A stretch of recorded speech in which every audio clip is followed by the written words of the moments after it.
The avian flu responsible for killing millions of wild and domestic birds across Colorado has now been discovered in some other Colorado wildlife. It's called highly pathogenic avian influenza. And right now, geese are its most common victims. So we have identified several cases of HPAI, or highly pathogenic avian influenza, in other free-ranging wildlife, so a black bear from Huerfano County. According to scientists, more than 18,000 seal pups died, and the deaths are now being blamed on a surprising threat, the virus that we know as bird flu. But globally, since 2021, the World Organization for Animal Health says more than 200 million birds have been killed or culled to contain the virus.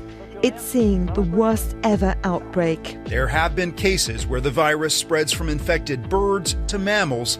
Now researchers fear it may be moving from one mammal to another. And there's a possibility that avian flu can be transmitted to people and pets also. This avian influenza outbreak in the last 3 years has been one of the largest threats to wildlife globally. We just can't wait for it to hit human populations. We need to be working upstream to look at what's happening in these wildlife populations.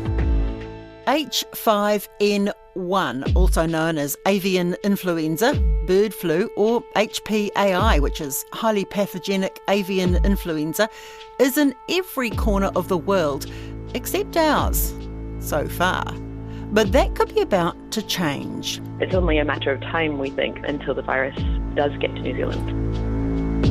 The deadly H5N1 avian influenza strain, also known as bird flu, is one step closer to arriving on our shores after it was detected on the Antarctic mainland at the weekend. This influenza strain has already killed millions of animals around the world, and there are fears it could pose a real threat to Aotearoa's endangered bird life.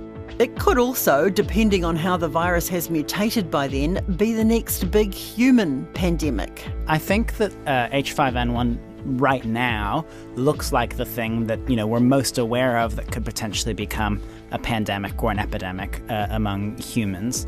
We can't say for sure this is it, but it's something that we can see happening, and there are several reasons to be quite worried about it, and potentially quite a bit more worried about it than we might have been 5 years ago. The risk is probably pretty low, but the consequences of that risk actually coming true are pretty scary. I'm Alexia Russell, and today on The Detail, a look at H5N1, the possibility of it tearing through our bird populations, and the risk of the virus jumping to humans. We'll hear from MPI's Chief Veterinary Officer, Dr Mary Van Andel, about the plan that's in place for holding it off as long as possible and for dealing with it if or when it gets here. You'll see the Ministry for Primary Industries, the Department of Conservation, the Ministry of Health working together. We'll be asking the public to keep an eye out for sick and dead birds as they are now, and to ring into the Exotic Pest and Disease Hotline. We'll be reminding people to not touch dead birds. We'll be asking people to keep a lookout for clinical signs in other animals, report those to their veterinarians, report those to the Exotic Pest and Disease Hotline. We'll be asking people to listen to public messaging and do those things so that we can all kind of get the best path through this for New Zealand. Bird flu's been around since late last century, but outbreaks are getting more extensive and widespread. We're now seeing it move from poultry farms to wild bird populations and into mammals, cows, cats on dairy farms, ferrets, minks, sea lions and bears, to name a few, and to humans. It's something that bothers US-based Kiwi virologist Dr Richard Webby. Had you asked me 6 weeks ago what the chance of finding this virus in cows, I would have said none.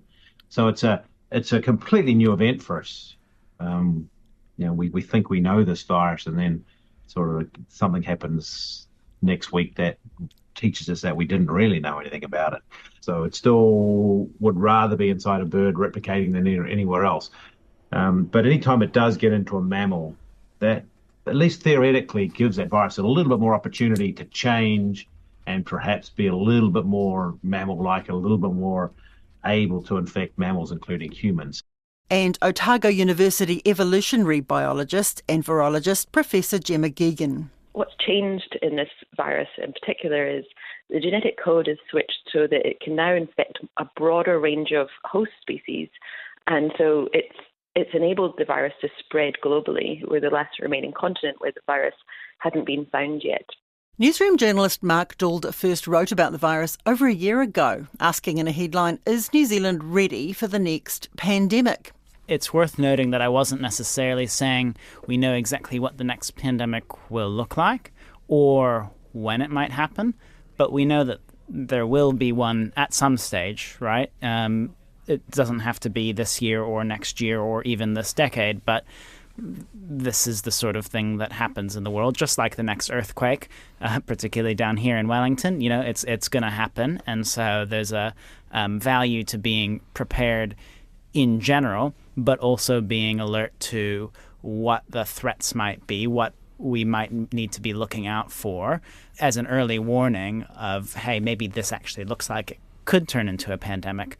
Should we really, move more into the to use a term that people may not have positive associations with, higher alert level? Oh, is it a misnomer to call H5N1 a bird flu, given that we've seen it now in cows in the US, ferrets in Europe, minks, sea lions?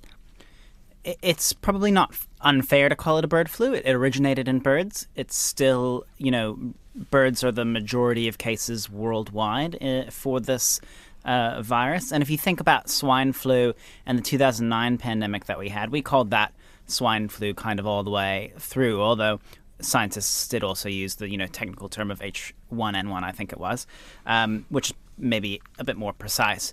So calling it bird flu is fine as long as we don't use that or take that to mean that it represents no potential future harm to humans, because it does. Now, this strain, though, has been around for quite a while, hasn't it? Although not in New Zealand. That's right. So for H5N1 in particular, that's been known about since the mid to late 1990s. The first sort of confirmed outbreak of that in humans was in 1997. It was 18 people in Hong Kong were infected via their interactions in live bird markets, and the city ended up culling all of the poultry and ducks and geese and other live birds in its markets, shutting those down for a while, disinfecting them, and then restarting them. The particular variant, you could say, or strain of H5N1 that we're talking about today and that we're seeing today, that has been spreading around the world since 2020. It's been called variously an epizootic, which means an epidemic among animals, or a panzootic, a pandemic among animals. It's got to every continent now, including Antarctica, and it's now increasingly making that leap from birds, where H5N1 up until now has been confined to mammals and potentially even spreading between mammals. Just to clarify, when you say every continent, we're still free of it here and Australia, I believe. That's true. So New Zealand and Australia were free of it. Australia did have a small outbreak in 2020 in poultry farms, but they managed to cull those chickens and eliminate that. New Zealand, we've never had any form of highly pathogenic, i.e. a very serious bird flu introduced to New Zealand. And as far as we know, New Zealand is still totally free of H5N1 as well.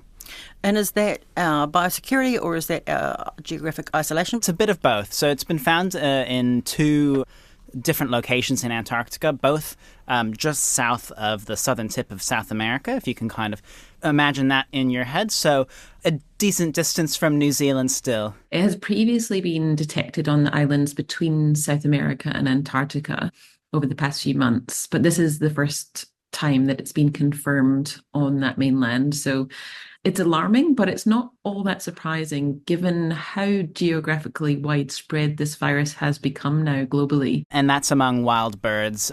Samples were taken of birds there and determined to, that they had H5N1. So it is, spreading, and it's getting closer to us. In terms of why we don't have it yet, that geographic isolation is really important.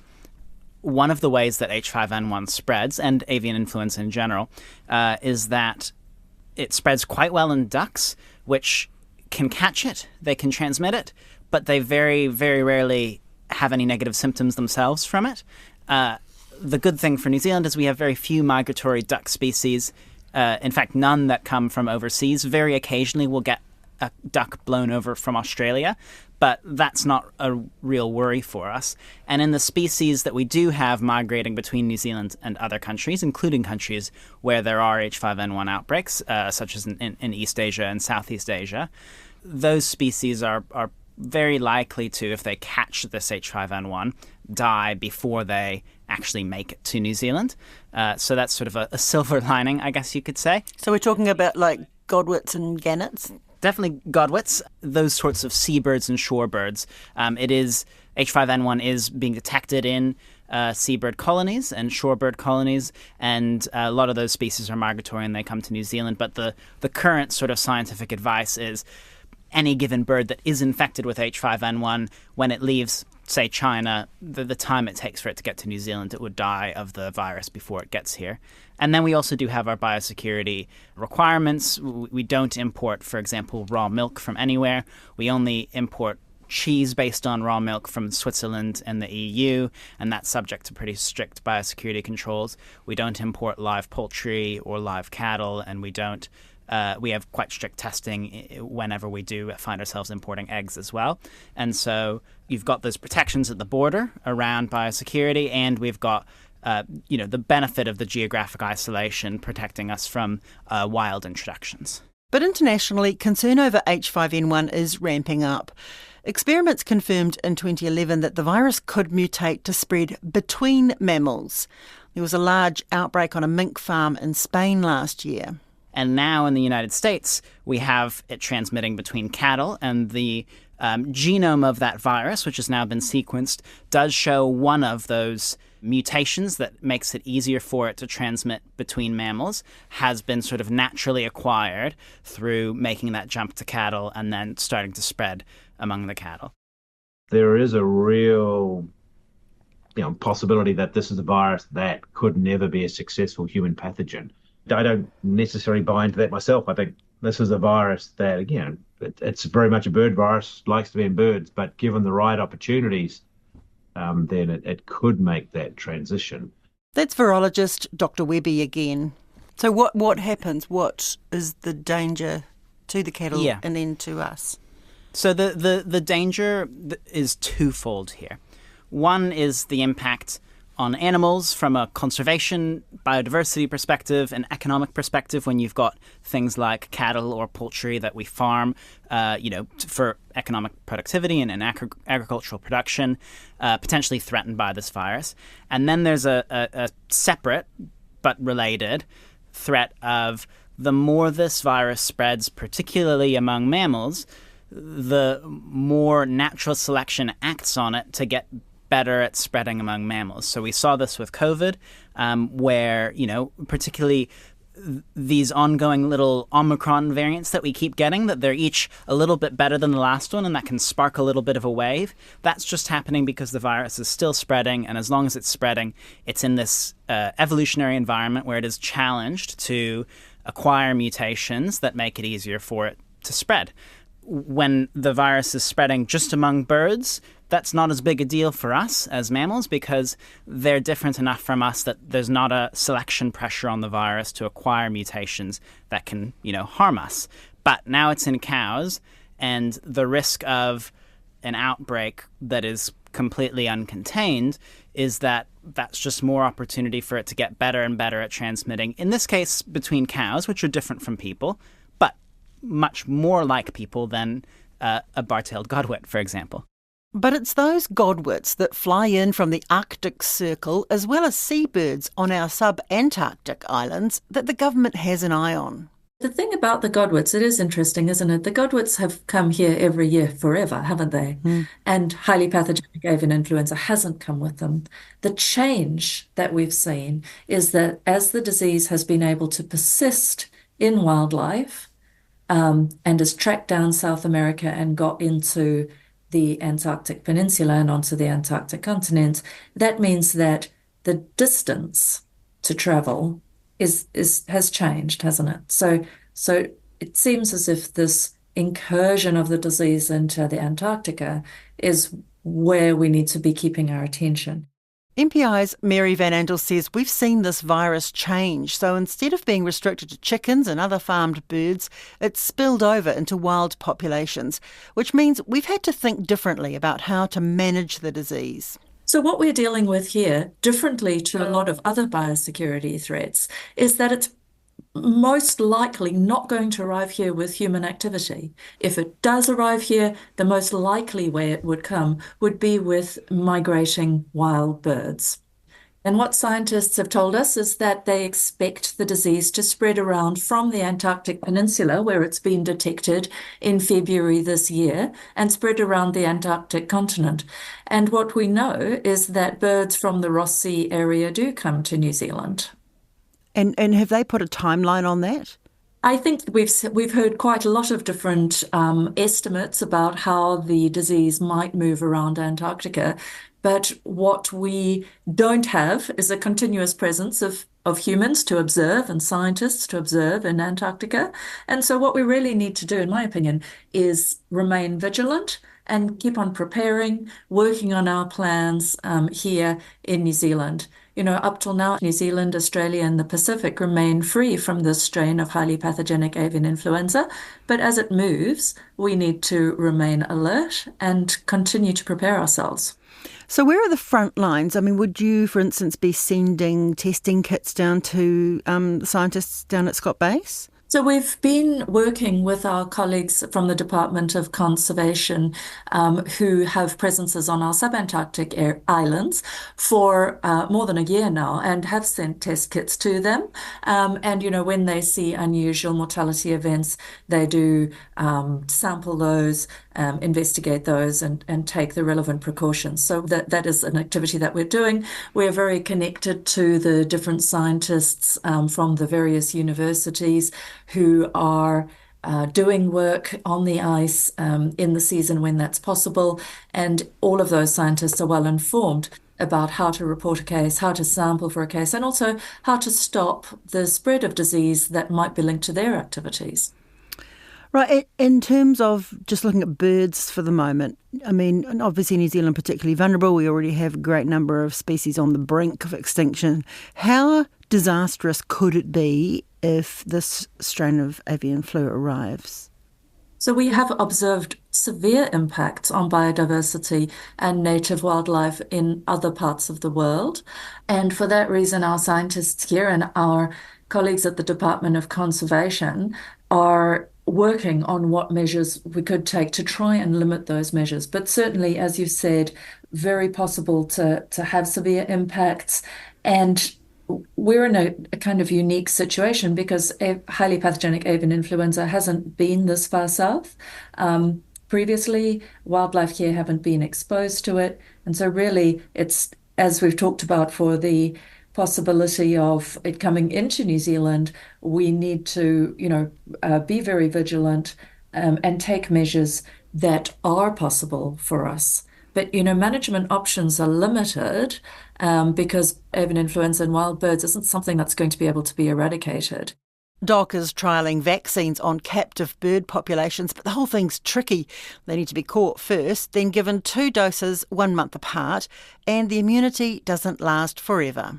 Those vaccines are being trialled to make sure that there aren't any negative impacts on those individuals before the Department of Conservation makes any choices about how to deploy vaccine as one of the tools in the toolbox that we might have in an ongoing management effort against this type of disease. So we need to go through all that thinking.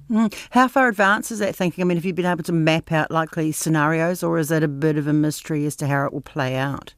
As we've talked about, because we haven't had highly pathogenic avian influenza in our region, certainly not this far south before, we don't have experience here with our native wildlife or our production systems about how that might look.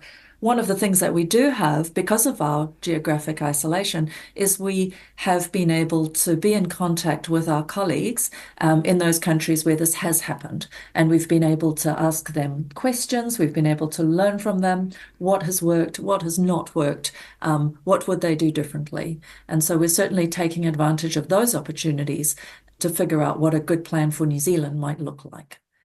One of the things that has been shared with me by those colleagues is that they wished that they had had the opportunity to form a common understanding about some of what the challenges might be with wildlife, with commercial production, and even with human health early in the piece, so that that didn't have to happen under urgency. And that is one of the fortunate situations that we've had here in New Zealand, is that we've been able to get together with our colleagues in the Department of Conservation, with our colleagues at the Ministry of Health, and discuss what we might need to get in place and what we can learn from these other countries. So at what stage do you push the alarm bells? I mean, are we at that stage now? I think that it really depends what you mean by alarm bells. I think we've been working hard to prepare across the different agencies for multiple months now. In terms of what we've been advising to the public is that, they continue to report any if they see dead or dying birds in, 3 or more of those, that they report those to the Exotic Pest and Disease Hotline at 0800 18 99 66, that they don't touch those, that they wait for instructions from the Exotic Disease Investigator. And we've also been speaking to our colleagues, our veterinary colleagues, about what actions they should take, when they should ring the 0800 number, talking about reporting, talking about increased biosecurity at the farm level and what our plans might be should it happen. So it really depends what you mean about the alarm bells there. I think we need to not panic, but I do think we have to be vigilant and prepared.